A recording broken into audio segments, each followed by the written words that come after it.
What's up guys, Steve with Lighthouse. I've got this beautiful white oak reclaimed top that needs a little love.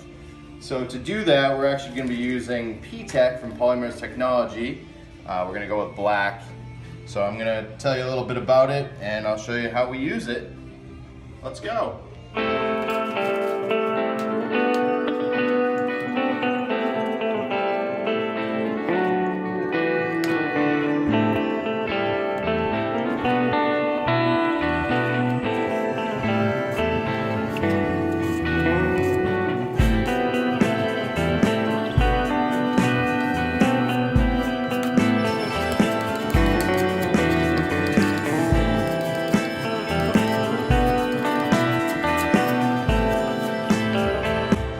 Alright guys, had to mix up a second batch because this stuff reacts extremely quick. It starts drying.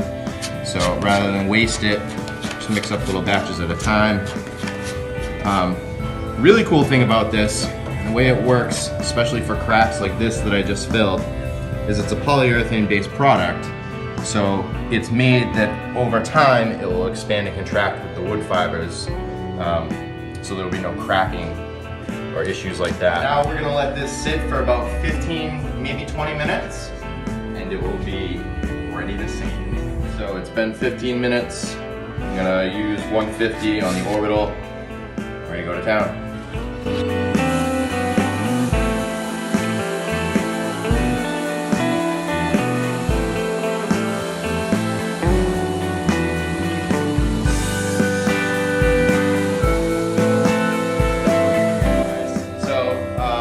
Monday morning, I got the table all finished up this morning. I didn't get any videos of sanding it. As you can see here, all the black P-tec that was filled, we sanded with 80 and then finished off with 150 per the Rubio instructions. Got a nice coat over everything, but you can see all the different voids filled with P-tec. And I actually have some cognac filled in some bug holes in here to make them less noticeable. But looks good.